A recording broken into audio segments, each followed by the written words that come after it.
क्या बीजेपी की सीएम रेखा गुप्ता को दिल्ली के सत्ता में आए 6 महीने भी नहीं हुए, लेकिन ऑलरेडी दिल्ली बीजेपी के हाथों से बर्बाद होते नजर आ रही है। मुझे पता है कि इन्हें सरकार में आए हुए ज्यादा टाइम नहीं हुआ है, लेकिन मुझे दिल्ली पर रिसर्च करते समय पता चला कई ऐसे बेसिक इश्यूज है जो काफी नॉर्मल है। और मैं जिन इश्यूज की बात करने वाला हूँ आज, ये सब बहुत ही बेसिक इश्यूज है जिसमें नई सरकार को कुछ नहीं करना था, बस उस पर थोड़ा सा मेहनत करना था, उसे कंटिन्यू रखना था। जैसे दिल्ली में कुछ एरियाज में पानी की बहुत ज्यादा दिक्कत है, कई कई दिनों तक पानी नहीं आ रहा। दिल्ली में सरकार बदलते ही प्राइवेट स्कूल्स ने अपनी फीस बढ़ा, जिसमें काफी देर से जवाब आता है सरकार का। Delhi Directorate of Education informed that district level committees have been formed to investigate the private schools over complaints of arbitrary and exorbitant fee hikes. इसके साथ साथ दिल्ली के कुछ एरियाज में डेली पावर कट्स हो रहे हैं जो पिछली सरकार में नहीं होती थी, जो बहुत बड़ा दिक्कत है। आपको भी पता है, आप खुद सोच सकते हैं। देखो, गर्मी के टाइम में टेम्परेचर अपने पीक पर पहुंच चुका है। ऐसे में दो चीजें लोगों को मस्ट है, जरूरी है, जो किसी भी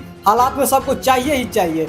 दो चीजें, 24 घंटे बिजली और डेली पीने का पानी। जनता को इससे फर्क नहीं पड़ता है कि सरकार बने कितने दिन हुए हैं। इलेक्ट्रिसिटी के चार्जेस सरकार बनते ही 7 से 10% बढ़ा दिए हैं, जो पॉल्यूशन के नाम पर सरकार ने पर्सनल व्हीकल्स को सबसे बड़ा विलन बना दिया। और दिल्ली में पेट्रोल और डीजल के सारे व्हीकल्स पर बैन लगाने तक की बात हो रही है। सरकार प्रॉब्लम को सॉल्व करने की बजाय फोटो खिंचवाने में ज्यादा इंटरेस्ट दिखा रही है। आपके दिलो दिमाग में एक सवाल उठ रहा होगा कि सरकार को सत्ता में आए सिर्फ अभी 100 दिन नहीं हुआ, इतनी जल्दी सरकार को जज नहीं करना चाहिए, सरकार को कुछ समय देना चाहिए। लेकिन मैं जिन इश्यूज की बात करने वाला हूँ, यह ऐसे इश्यूज है जो दिल्ली के जनता को डेली बेसिस पर परेशान कर रहे हैं। और ये ऐसे इश्यूज है जिनके लिए नई सरकार को कुछ नहीं करना है, ना कोई नया इंफ्रास्ट्रक्चर तैयार करना है, ना कोई नया कानून पास करना है, बस लगातार काम करनी थी, जहाँ पर यह लोग फेल होते हुए नजर आ रहे हैं। आइए सबसे पहले दो कारणों पर बात करते हैं दिल्ली की, पानी और बिजली, जो काफी महत्वपूर्ण है। दिल्ली के कई सारे एरियाज में अभी भी डेली पावर कट्स होने लगे, जहां पिछले कई सालों से लाइट नहीं जा रही, वहां भी एक एक घंटे पावर कट्स होना शुरू हो चुका है। इसके ऊपर से इलेक्ट्रिसिटी प्राइसेस 10% बढ़ा के आग में घी डालने वाला काम किया गया है। लेकिन पानी क्यों नहीं आ रहा है? 2 महीना है तो पानी नहीं आ रहा। जितना हम खाना नहीं खाते उतना पानी की जरूरत पड़ती है, वो पानी नहीं मिलता हम लोगों को।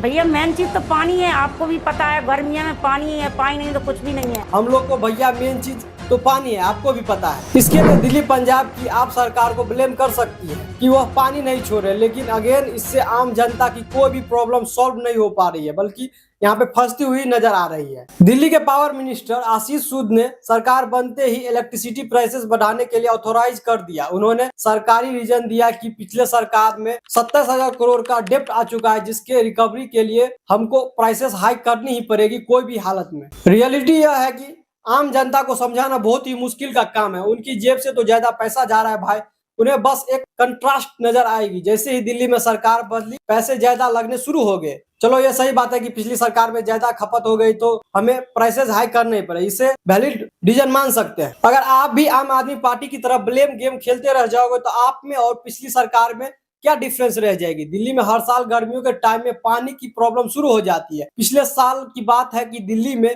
कई एरियाज में भी टैंकर्स की बड़ी बड़ी लाइनें लगने लगी थी, लेकिन जो डाटा मुझे दिल्ली से मिल रहे हैं उसके हिसाब से पानी का इतना ज्यादा इशू पहले कभी नहीं हुआ था जितना अब हो रहा है। और जनता ने तो आपको इसलिए वोट दिया था कि आप प्रॉब्लम को सॉल्व करेंगे, प्रॉब्लम को बढ़ाओगे नहीं, बल्कि यहाँ पे प्रॉब्लम बहुत ही ज्यादा बढ़ती नजर आ रही है। तीसरा इशू जो दिल्ली में है, जनता को फेस करना पड़ रहा है, वो है प्राइवेट स्कूल की बढ़ती हुई मनमानी फीस। लास्ट ईयर फीस इतना बढ़ रही थी कि पेमेंट्स के लिए बच्चे को पढ़ाना मुश्किल सा हो गया था। सबसे पहले तो यह क्लियर कर दूं कि ऐसा नहीं है कि बीजेपी की सरकार बनते ही स्कूल ने फीस बढ़ा दी है और पहले यह एकदम ठीक चल रहा है। यह जो स्कूल की फीस की इश्यूज है, यह दिल्ली में बहुत पुरानी है। आम आदमी पार्टी की सरकार ने एक बार तो बढ़ती हुई फीस वापस करवा दी थी, लेकिन कोविड के टाइम में स्कूलों ने फिर से मनमानी फीस लगानी शुरू कर दी। और पेरेंट्स 2021 से ही इस चीज को अगेंस्ट बार बार आवाज उठा रहे हैं, लेकिन उनकी कोई सुनने वाला नहीं है। इनफैक्ट कुछ पेरेंट्स को इसके अगेंस्ट कोर्ट तक भी जाना पड़ा था, लेकिन इस बार जब स्कूल ने फीस बढ़ाई तो पेरेंट्स को सड़कों पर भी उतरना पड़ गया। एक स्कूल ने तो बच्चे को हॉस्टेज तक बना लिया, यानी कि बंधक भी बना लिया। इसलिए यह इशू न्यूज में भी हाईलाइट्स होने शुरू हो गया। इसके बाद भी दिल्ली के एजुकेशन मिनिस्टर ने यह सिर्फ कहा कि हम स्कूल का ऑडिट करवाएंगे। फिर जब यह इशू मीडिया में बहुत बड़ा बन गया तब जाकर सीएम रेखा जी ने एक फोटो सेशन कराना, जो कि उनकी आदत है। दिल्ली में गवर्नमेंट स्कूल की फीस एक नए बिल की ड्राफ्ट भी तैयार करा दी। दिल्ली की कैबिनेट ने पास भी कर दिया। इस बिल की बजट सेशन के दूसरे पार्ट में इंट्रोड्यूस करना था, यानी कि 13th या 14th को, लेकिन एक मोमेंट पर पोस्टपोन कर दिया, बिल्कुल क्लियर कर दिया, जिसका सरकार ने कोई ऑफिशियल या वैलिड रीजन अभी तक नहीं दिया है। जैसे ही दिल्ली की सरकार ने अनाउंस किया कि 15 अगस्त 2025 यानी इसी साल से दिल्ली में नए सीएनजी 3 व्हीलर्स की रजिस्ट्रेशन नहीं होगी और ना ही सीएनजी 3 व्हीलर्स को परमिट को रिन्यू किया जाएगा। जबकि लास्ट इलेक्शन में दिल्ली के ऑटो वाले ही बीजेपी के सबसे बड़े वोटर बैंक बन के निकले थे। जब लोगों ने इस डिसीजन को क्रिटिसाइज किया तो 3 महीने के लिए इसे भी पोस्टपोन कर दिया गया। सरकार की इस ईवी पॉलिसी 2.0 के हिसाब से अगले साल 15 अगस्त से पेट्रोल, डीजल और सीएनजी के 2 व्हीलर्स को भी बैन कर दिया जाएगा। बात चल रही है यानी कि अगले साल से कोई भी पेट्रोल वाली बाइक या स्कूटी दिल्ली में नहीं बिक पाएगी। ऐसे ही बैन की बातें पेट्रोल और डीजल की गाड़ियों पर भी लगने की खबर उड़ती हुई है, यानी कि दिल्ली वालों को यह काफी मेजर शिफ्ट होने वाला है, स्पेशली उन लोगों के लिए जो गाड़ियों के लिए बहुत ज्यादा शौकीन है। आप खुद सोच के देखो कि अगर ऐसा हुआ तो दिल्ली के लोगों को ईवी पर 1.5 से 2 गुना पैसे खर्च करने पड़ेंगे, क्योंकि फिलहाल हर सेगमेंट में आपको ईवी के प्राइसेस नॉर्मल पेट्रोल व्हीकल के मुकाबले काफी ज्यादा है। इसलिए सोशल मीडिया पर लोग ऑलरेडी इस पॉलिसी को भी ज्यादा से ज्यादा क्रिटिसाइज करने लगे हैं। सरकार ने यह प्रॉमिस किया कि हम अगले कुछ साल में ईवी के चार्जिंग स्टेशन और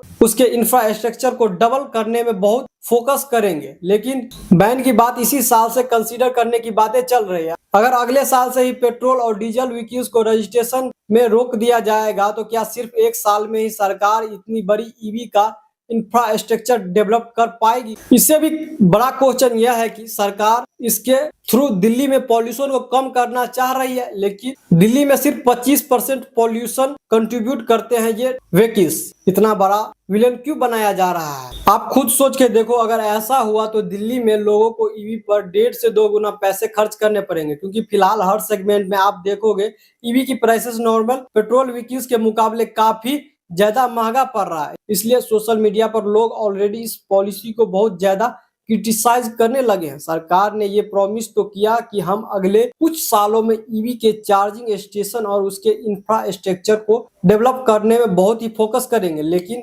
बैन की बातें इसी साल से कंसीडर करने शुरू हो गई है। अगले साल से ही पेट्रोल या डीजल व्हीकल्स के रजिस्ट्रेशन को रोक दिया जाता है तो सिर्फ एक साल में सरकार इतना बड़ा ईवी का इंफ्रास्ट्रक्चर डेवलप कर लेगी? और क्या दिल्ली में इतना एग्जिस्टिंग ईवी इंफ्रा है जो लोगों को इस स्मूथली यह ट्रांजिशन कर पाएंगे? और इससे भी बड़ा क्वेश्चन है कि सरकार इसके थ्रू दिल्ली में पॉल्यूशन को कम करना चाह रही है, लेकिन व्हीकल तो दिल्ली में सिर्फ 25% पॉल्यूशन कंट्रीब्यूट करते हैं, तो इसे इतना बड़ा विलेन क्यों बनाया जा रहा है? और इसे ऑटो कंपनीज का कितना नुकसान होगा जो अपनी आधे से ज्यादा इन्वेंट्री दिल्ली में ही नहीं कर पाएगी। दिल्ली की जो सेकेंड हैंड व्हीकल मार्केट है, जो काफी ज्यादा बड़ी मार्केट है, वो इससे कितना ज्यादा इन्फेक्ट होने वाली है, आप खुद सोच के देख। बीजेपी ने तो प्रॉमिस किया था कि दिल्ली में डबल इंजन सरकार के आते ही दिल्ली डबल स्पीड से प्रोग्रेस करना शुरू कर देगी, लेकिन यह चीज ग्राउंड पे होते हुए नहीं दिख रही है, बल्कि दिल्ली की स्टेट गवर्नमेंट सिर्फ सेंट्रल स्कीम को दिल्ली में लागू करने के लिए ज्यादा इंटरेस्टेड नजर आ रही है। अगर आप नोटिस किए होंगे तो